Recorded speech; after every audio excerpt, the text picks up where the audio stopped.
Hello everyone, you're watching Bored of It. This is Tally, I'm Farrell, and welcome to our quickfire roll and write review, where we're going to review 5 different roll and writes, 4 of which will make excellent stocking stuffers, one of which is like getting coal in your stocking. Now, roll and writes are a terrific little genre. They make excellent filler games, usually because they have low complexity and a short playtime. And they're also the perfect travel board game because they don't need much table space and come in very small manageable boxes. We reckon everyone should have at least one in their collection, so let's discuss a few. Yep, the games included are Lost Cities Roll and Write, Cartographers, Railroad Inc., Metro X and Roman Roll. For each one, we'll do a short little review and we'll timestamp this video so you can jump to the games that most interest you. If you're after something a bit heavier, we also have full reviews of the more complex roll and writes, Welcome to New Las Vegas and Hadrian's Wall. Yep, and let's start with the newest game here, which is Lost Cities Roll and Write.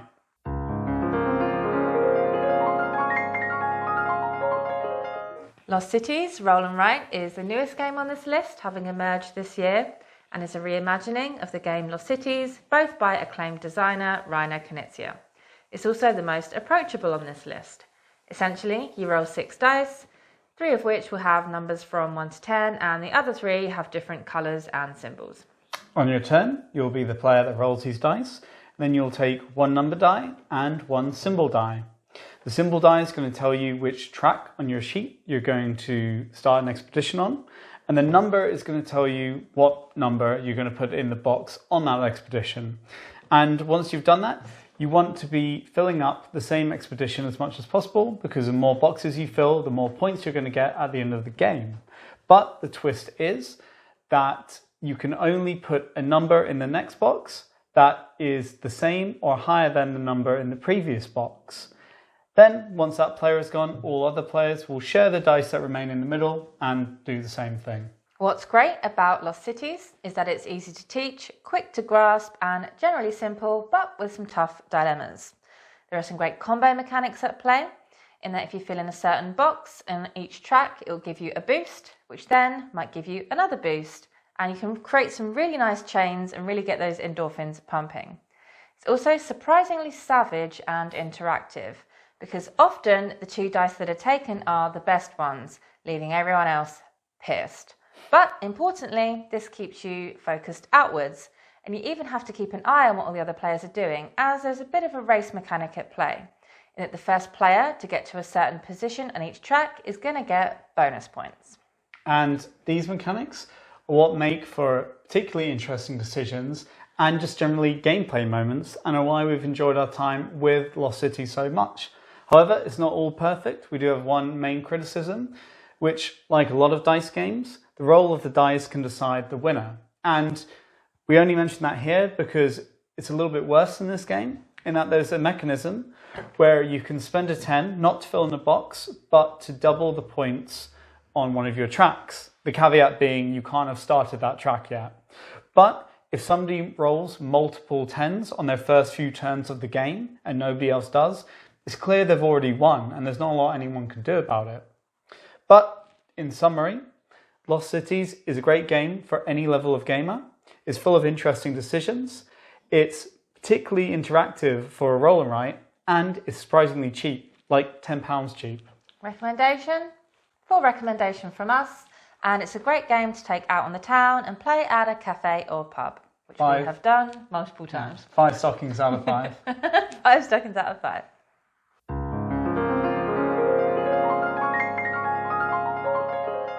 Cartographers is a well-respected map drawing game where players will attempt to score the most points as dictated by scoring cards while mapping out a magical kingdom. On a turn, you'll flip over a card that will show a Tetris-like shape or shapes, and it will also have a terrain type or types. You'll pick a shape and a terrain type and then draw it somewhere on your map. Where you'll put this on your map will often be in relation to the 4 scoring cards, which will ask you to do specific tasks in order to score points. However, the different cards score in different rounds, so what you do when is also important. While the core of Cartographers can be easy to learn, things get a little more difficult with the introduction of the scoring cards, and this is because often they're confusing and sometimes just hard to do. And when you combine this with the fact that you have 4 in play and they all score at different times, it means it's not the friendliest game to newcomers. And it's definitely a game that if you had an experienced player teaching it to, say, family, the experienced player would always dominate the scoring. What we do like about Cartographers is the choice that it provides. The fact that many of the cards that you reveal give a player multiple options of what they can draw on the map means that players can pursue their own unique strategies, and you often end up with quite varied maps. There's also a certain level of player interactivity in that one of the cards will have you draw goblins on another player's map with the aim of putting it in the most annoying place and maximising their negative points. But whilst this is a fun mechanic, it's still primarily a heads down, focus on your own thing game. In conclusion, although Cartographers does feel unique within the genre, it's maybe just a little bit dry and not as dynamic as other roll and writes. Don't get us wrong, we do love playing it, but it doesn't call us to get it to the table, especially when compared to some of the other roll and writes in our collection. That said, it is often our first pick to take away with us when we're travelling due to the minor table space that it requires. So, recommendation, this is probably worth a space in your collection if you really love roll and writes, but it's best for those that prefer drawing over rolling dice. For me, 3.5 stockings out of 5. Nice. What about you? I would agree, 3.5.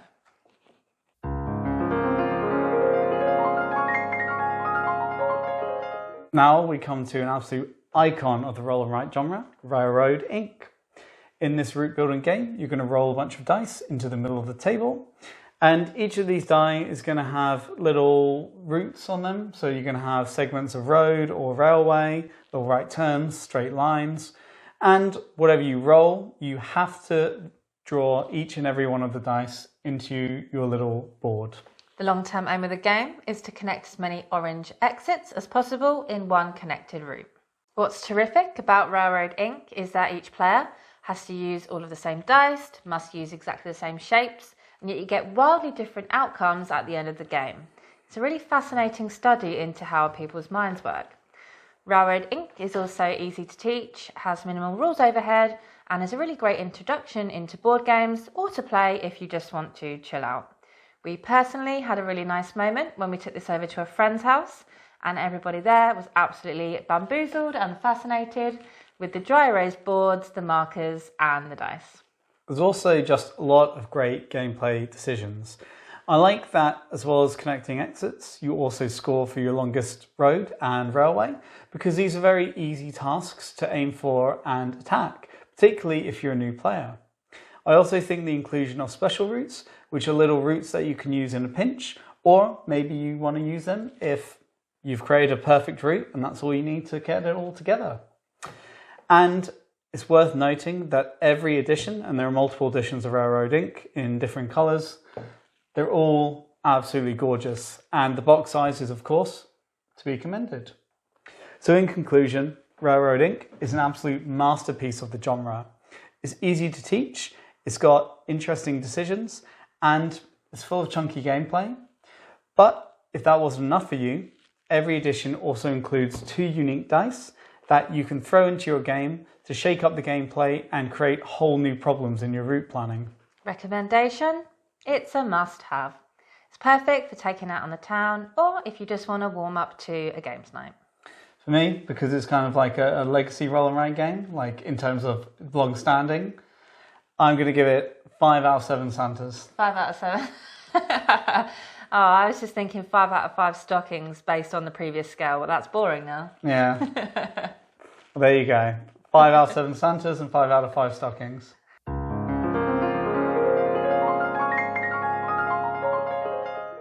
Now we come to Metro X, which, like Railroad Ink, is a well-respected classic of the genre. Here you'll be flipping cards with numbers on them, which will tell you how many stations you can fill in on your metro lines on your metro map. You score for completing the metro lines, and you score more points if you're the first to do it. However, the wrinkle is that all of the metro lines interlink, and the most common cards that you're going to be revealing don't allow you to skip over stations that you've already filled in. This means that if you complete one line, it can be extremely difficult to progress down another line without getting the specific cards you need. But you could also score a lot of points by drawing transit cards out of the deck. And these will have you fill in the very next station on any one of your lines, and then you score points equal to double the number of lines that run through that station. This was such an instant hit with us because it has such a varied decision space. Should you hold out for a transit card at the expense of completing a line, or should you go all in on completing a specific line? This is probably the most complex and taxing out of the 4 games that we've mentioned so far, so we probably wouldn't recommend it to beginners. However, it does have the perfect playtime of around 15 minutes, so you can get multiple games in. Should also be commended because it comes with 2 distinct maps, which of course will increase the replayability. Now, I'm in 2 minds about how the deck works, because in a game that's all about planning and being careful and trying not to trip over yourself, I would have thought that the way the deck would work is that you go through the cards, and the more you play, you become familiar with them, and then eventually you can really plan around what's in the deck. But that's not what happens. There's actually a card that has the deck reshuffled, which can obviously come up at any time, meaning that you can't plan in a game where planning is very important. I'm in 2 minds about it because it definitely does, though, create uncertainty, chaos, and it makes the game infinitely replayable because, you just have this different stuff every time, different problems, doing different things.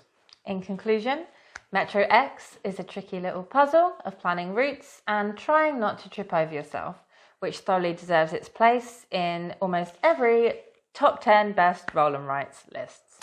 So, our recommendation is for people who maybe want just something that a little bit more complex out of roll and write, or for people that have a real thing for looking at Metro maps. Which I actually do. Yeah. So I would give this 4 stockings out of 5. Ooh, I'm going 4.5. Ooh. I want to play it right now. Yep.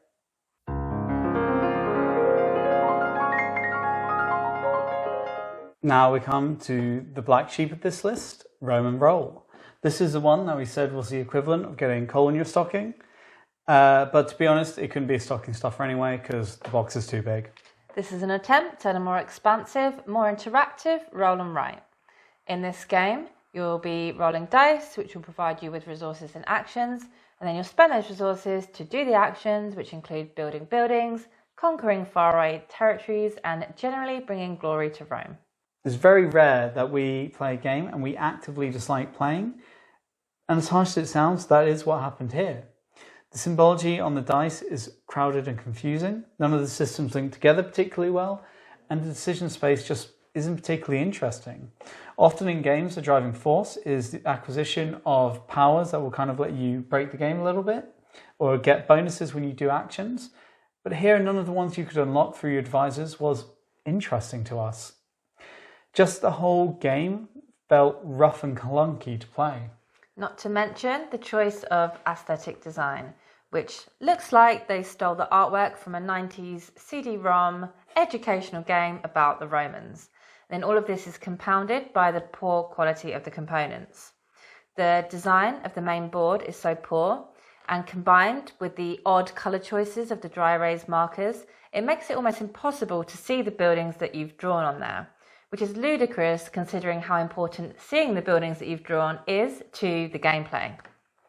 In conclusion, this is a game that tried to create a heavier, more interactive roll and write, but it just didn't stick the landing.